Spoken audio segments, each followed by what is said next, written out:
Well, today we're doing something a little bit different. Instead of working on the house, well, we're kind of working on the house, but a different aspect of it than most of you have seen uh, in the last while. We decided to do a bunch of the outdoor stuff. So getting the electrical hooked up and getting the septic tank installed and the drain field and all that stuff. We rented a little mini excavator and a little Kubota U17. It's a little bit smaller than I want to dig a hole for a septic tank, but it's probably the right size for everything else I'm doing. So now I'm sitting at the bottom of this hole that I've dug out with the Kubota, and pretty soon I'm gonna get the septic tank installed. Well, here's the big hole we've dug with that little machine over there. It's getting late in the day, it's probably 4 o'clock. I'm gonna get this tank in tonight. There's a bunch of the dirt, and there's a house sitting up there. So all the extra dirt that we make building the drain field and doing the septic tank and everything are gonna end up going on the slope below the house so we can have a slope down nice. There's a tank. This little white line right here is actually my property line. And that over there is a septic tank that's going in. You can see it's a big poly tank. Most people probably used on mainland are used to the big concrete ones, but you don't see those ever here in Hawaii, really. And a lot of it's they're just be bloody expensive making them out of concrete. These poly tanks like this one's from mainland. They do make them here locally, but they're about the same cost no matter what you do. And I kind of like some of the features of this one. This one's actually manufactured so the top slips inside the bottom when they ship it, so they can stack these things in a big pile and they assemble them once they get here. It's a big stack of a bunch of drain field chambers. You can probably kind of see the circle there. We'll show you those later on. I've been out here for a number of hours digging this hole. Here's this little Kubota. It's cute. It works really well. I mean, this is a nice machine. The operations are just slightly different than what I'm used to as far as the controls, but once I got used to it, I can operate it pretty efficiently. But the beginning was, oh boy, I'll bet there's some local contractors working on fences and stuff. The neighbors' house, they're probably pointing and laughing, but oh well, they're not laughing at the end. All right, so now the job is to get that big tank into that hole. And the manufacturer's recommendation is to hook up to these 4 hook eyes here. You hook onto these things here, and you know, there's one here and there's 2 on the other side, and you're supposed to lift it up in the air and then gently float it down onto the bottom of the trench. That is Kubota. Not up to the task. So we're gonna have to get a little creative. We'll just show you what it looks like when it's done. You see the bottom is really flat. I've taken the time down there. Here's an old level I'm tearing the heck out of. But I actually did level the bottom so that, you know, it's level like they say. No gravel in the bottom, specked or anything like that. They should just put it on the dirt when you have dirt like this. That's what we're gonna do. All right, we'll see how it goes in the next 10-15 minutes.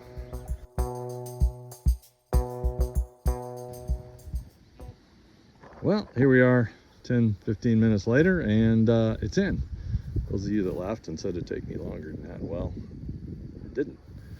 This thing only weighs about 350 pounds, so I just sort of put it on my back and carried it into the hole, you know. Got the level on the top there. It might be a 1/4 inch off end to end, maybe less than that, and side to side it's like dead on perfect. So anyway, I got it in. And the reason why there's so much room around the edges is you got to be careful about how you compact these things, and they want it to be tamped in everywhere. So I left room so that I could get down there and tamp it in. They don't require it to be mechanically done, but they do want it to be packed in around it. Yeah, some of them you have to fill up with water and before you put dirt around them, and actually whenever you pump them out, these plastic tanks, they want you to pump it out really quick and then get, you know, have a hose sitting there and fill the thing back up with water immediately after you pump it out, because they're just so structurally unstable that they could collapse in if you let it sit for a while. But this one's got those beefy ribs on it. You can kind of see the ribs, and that really holds it up. That's one of the reasons why I got it. It's just a little stronger, and it costs the same amount of money as buying the ones that are locally produced here that aren't nearly as good in my mind. So I mean, they work, a lot of people buy them, but I think this bet works better where I'm at on Hamakua Coast with the soils we have and all like that. So anyway, it's in there. Now I'm, even though I don't have to fill it up with water, I want to put about a foot of water in the bottom of it, just to make sure it doesn't wiggle around and move on me while I'm putting dirt on it side to side and that kind of thing. And I don't mind it sort of just settling into the dirt underneath it too. So I'll throw a hose in it and kind of fill it while I'm getting that bottom foot tamped in. The most important part of these is getting the dirt right down on the bottom, the haunches around the bottom. They want us to be particularly careful about how we get that in there. So this dirt pack's great though. I don't think we're gonna have any problems. So, all right, I'm gonna grab a shovel and a water hose and get after it. All right, so I ran the hose from out on the street where we got the water hooked up, I don't know, months and months ago. And we got it fired up and draining down inside. We'll let that run for a little bit, and then I'm gonna rev up and start sprinkling some dirt in all the way around this thing. Trying to get it locked in. It's about 5:30 at night, so I'm hoping to get at least some of the dirt put in here and kind of get it secured down before I leave tonight. It'll be a late one. I'll stay until the lack of sun chases me out. All right, back to work.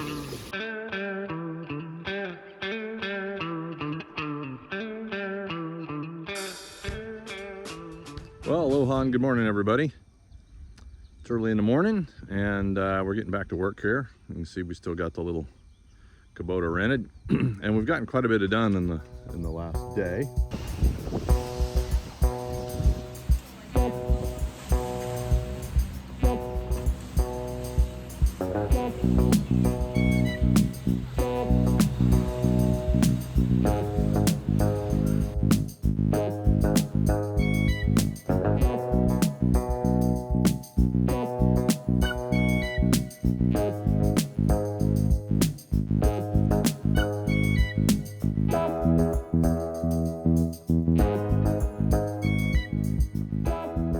So you can see now we got the septic tanks are all backfilled and in, and we got the covers screwed down and all that's done. Took all the excess dirt and kind of rough placed it against the slope of the house. We still got a little bit of this moving around, and there's quite a bit of gravel and stuff like that to kind of take care of over time. Looking over here, you can see the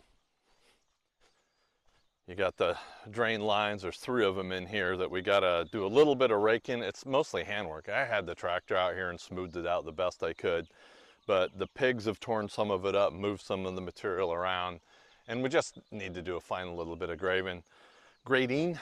But by and large, it's complete. We don't have power in the house yet, so we don't have and the water isn't hooked up, so we don't have running water. So we're not using toilets and stuff like that in the house yet, so we still gotta put up with the green torture box over here. Yeah, we're making progress.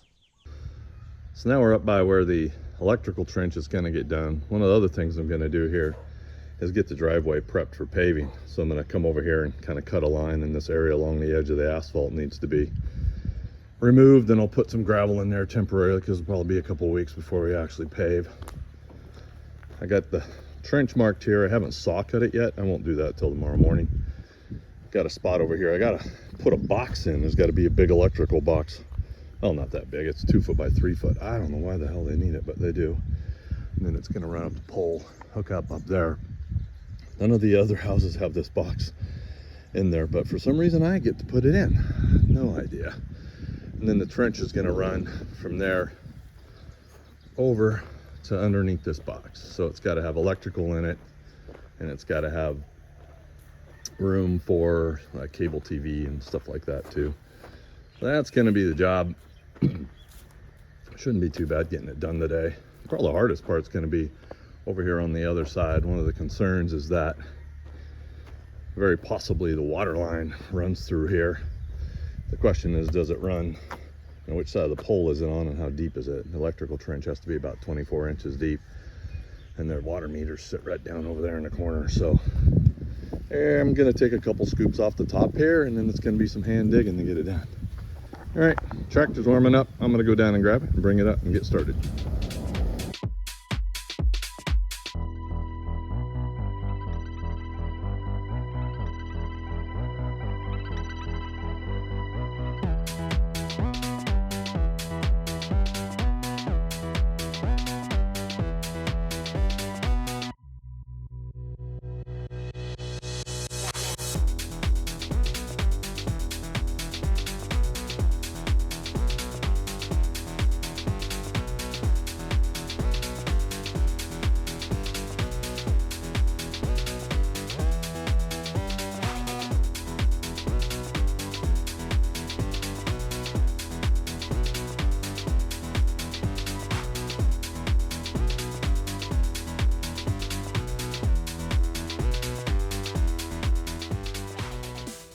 It's about 11 o'clock in the morning. And today's the day we're going to dig across this trench. And then I got to put a little bridge back over it so that my neighbors can get in and out of the driveway. So you can see I got the road blocked off with the sawhorses. Those sawhorses keep becoming more and more helpful. Now hopefully they'll keep somebody from whipping around a corner and crunching me. I got some line saw cut here in the asphalt. So I'm going to peel the asphalt up and then dig a trench between it. And then I don't exactly know how I'm going to build the bridge yet, but I got a bunch of materials in the garage. It's not a bridge, it's just, you know, something they can drive over in a couple of days. I think I'm prepared for all this. I cut the asphalt with the saw right here I borrowed from Home Depot, and it worked pretty good. I mean, it's got the diamond blade on it, and I hooked the water up to it and made it all work. And now I just got to go and get the excavator and bring it up here and do the scary part, which is, yeah, tearing out the road. So we'll see how this goes. All right, so here we are at the end of the day. They didn't go quite the way I wanted it to, but it went good enough. So we got a hole dug out over here next to the old telephone pole. Got to put a box in down there, and then there's a trench. Goes all the way under the driveway, up next to the house, or the electrical box over there. Got it all sanded in. Built a little driveway for the neighbors so they can get in and out. It don't look too bad. These are chunks of, oh, we got a mishmash. So we got some, these are 4x12s here, and some more 4x12s, and then between, and those are the main paths where people will drive. And then outside of that, we got a bunch of 2x12s all scabbed together and stuck together. And underneath them, you can't really, maybe you can see there's a board down inside there, and there's another one over here. And those butt right up against the saw cut I made in the asphalt so that nothing can move this way on it. And all those boards are screwed down up into that thing, really. So I got sawhorses up with tape on them and cones and J's. So unless they come home drunk, as long as they can hit the hole, they'll be fine.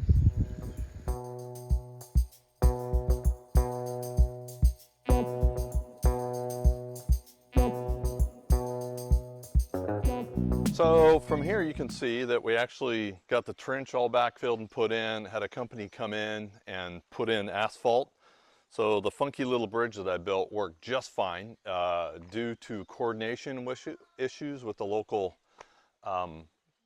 electrical company. It took longer to get this pipe in and approved, and a couple things had to be done twice due to some bad information we got. But we got it in now. They still have not pulled the wire down. We've been waiting for, I don't know, 3 weeks, a month now, trying to get them to just do this last little piece. Somebody comes out every now and then and looks around, and they requested a change of the electrician once, and so, the saga goes on. But it's all backfilled and ready to pull wire through. This asphalt here has also been done. We connected up the driveway to the concrete and the carport, so we're out of the mud. The problem is that as soon as we had this concrete in here, we immediately filled up the carport with sheetrock. So we used to have more of it here. We had another pile of sheetrock here and another one here, and we've used that up. We'll show you that in a minute. We've made some pretty good progress getting sheetrock in and started getting it installed in the house, but got a lot more left to go. Over here, we did a little bit of grading, so we kind of created a guest parking spot here, just a little gravel spot. And for a while, I'll probably put the little utility trailer back here. But between here and the road, there's probably 30 feet or something like that. And this is all going to get landscaped and stuff like that. And these big trees or big bushes will come out. Over here, we got the meter pedestal, so we're just waiting for them to come and put the meter in. We got the electrical box coming in a connection below the meter. I didn't know that this thing was required, but apparently it is. And then this is actually the internet. We actually have, network hooked up inside the house, and if we want to plug a generator in, we can actually get Wi-Fi inside the house. It's kind of crazy, and we've had it for 2-3 weeks now and still can't get the power hooked up. So yeah, we just keep clicking along here. Got some wood piled up. Seems like I've moved this wood about 5 times. So we're putting it here and hopefully I don't have to move it again. You might also notice we still don't have all the siding on the house done. We just make our way around, and when we get a chance to work on it, we do. But we got this wall half done and we'll finish it up. There's not that much time to get that done. We'll get to it someday. And the carport's a complete disaster. All right, let's go in and check out sheetrock.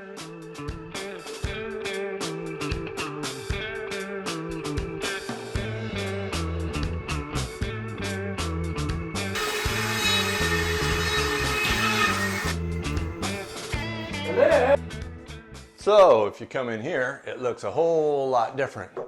Got a bunch of the sheetrock in. We have this main entryway here. We have the hallway down. We'll walk down the hallway in a second and show you. We have the master bedroom, has all of it hung. We don't have any tape up yet and no mud, but we got the master done and the closet back here's done. Gets a little dark back here. One thing you might see, we put in a communications center here. So we're running a bunch of coax that has to go throughout the house and out to the main connection for internet here. And then I also have a bunch of Cat 6 cable that runs all over the place for wired Ethernet. It's better if you hook your TV and things like that. Heavy video usage, just wire it instead of going wireless. And then there's a lot of places that aren't done yet. So if you come back into the bathroom, we have a bunch of it done. The ceiling in the entire house is hung right now and screwed off, but a lot of the walls aren't. So this is an area where the plumber needs to come in and do an adjustment in here and put a little, he needs to put in a pipe for the high pressure blow off out of the water heater that goes in here. So we're waiting to kind of finish stuff until he shows up and gets that done. And I'll walk out front and we'll look at the living room now. All right, so in here, ceiling's all hung. Got a bunch of the insulation in the exterior walls. But we don't have, you know, for instance in here, we don't have any of the wall insulation on. And that'll be next weekend. I think we'll get all the insulation installed and all the sheetrock hung. It just takes us another day or two to do. With just the two of us, Sue and I, it goes kind of slow. It's not the fastest thing in the world, but we just kind of stay at it and eventually make a bunch of progress. Probably the hardest part about it is moving stuff around, because we do have some stuff like a pile of doors and things like that. And everywhere we work, we end up having to move stuff around to accommodate it all. But it's coming along pretty good, and it looks pretty nice when it's up there. So yeah, it's really exciting to see the house and feel what it really looks like to walk around. So out here, you can tell we've brought the little barbecue out here, and we brought some of the lawn furniture out just to put out and be able to relax. We've had a few barbecues out here. This sort of started on Mother's Day. Sue requested from Mackenzie for Mother's Day. She said, what I'd really like to do is have a little barbecue out at the house. So now we keep some stuff out here so that we can do that. And it's really nice. A lot of the times on the weekends, we'll bring food out in a cooler and sit here and barbecue something in the evening. It's kind of become our routine and a way to wrap up the day. So anyway, I hope you guys enjoyed this update. When we get something else interesting to show you, we'll pass it along. Aloha, goodbye everybody.